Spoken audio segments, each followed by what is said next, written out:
General Ziaul हक शहीद रहमतुल्लाह अलैह के भांजे अब्दुर्रऊफ साहब कहते हैं, भारत में जब दारुल उलूम देवबंद में मदरसे का सलसाला जश्न होने लगा तो मेरा दिल भी चाहा कि वहां जाऊं, क्योंकि पाकिस्तान से कई उलमा जा रहे थे। उन्हीं दिनों हमारी हमशीरा की शादी थी। जनरल साहब ने मुझसे पूछा कि भाई तुम नहीं गए वहां देवबंद के इजलास में? मैंने अर्ज किया कि हमशीरा की शादी है, ट्रेन में जाऊंगा तो ज्यादा दिन लगेंगे, इसलिए जाने से कासिर हूँ। कहने लगे, भाई वहां तो बड़े बड़े उलमा आ रहे हैं, मैं तो नहीं जा सकता, पास मसरूफियात की बिना पर तुम चले जाओ। चुनाचे उन्होंने हमारे जाने का इंतजाम कर दिया, इंदिरा गांधी से स्पेशल इजाज़त लेकर। मेरे साथ मौलाना उबैदुल्ला साहब, मौलाना अब्दुर्रहमान साहब वगैरह भी थे। हम बजरिया सड़क गए थे, कारों के जरिए, तो वहाँ के देवबंद के इजलास में ये देखकर और सुनकर मुझे बड़ा दुख हुआ कि एक पाकिस्तानी मुफ्ती साहब हर जगह बार बार ये कह रहे हैं कि जनरल ज़ियाउल हक कादियानी जहन का है।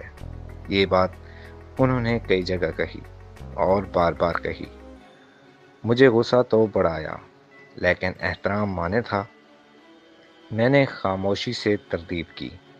पाकिस्तान वापसी पर मैंने आते ही जनरल साहब से कहा, मामू जान, ये मौलाना साहब वहाँ बार बार ये कह रहे थे कि जनरल ज़ियाउल हक कादियानी जहन का है।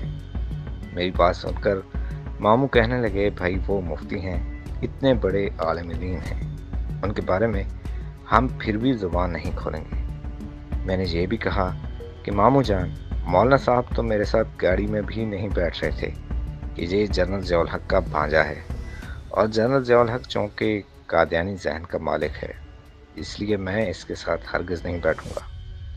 मेरी ये बात भी सुनकर मामू ज़ियाउल हक कहने लगे, वो इतने बड़े आलिम हैं और आलिम का एहतराम हर हालत में ज़रूरी है। वो हमारे बारे में जो कुछ मर्ज़ी कहते रहें, लेकिन हम उनको कुछ नहीं कहेंगे। हमारी ज़ुबान से कोई ऐसा लफ्ज़ हरगिज़ नहीं निकलना चाहिए जिससे उनको तकलीफ़ पहुँचे। वो बहरहाल हमारे बुज़ुर्ग हैं, और जहाँ तक हमारे कादियानी ज़हन होने का मामला है तो अल्लाह ताला देख रहा है। वो तो दिलों का भेद जानने वाला है, उससे बखूबी इल्म है कि हम क्या हैं और क्या नहीं हैं।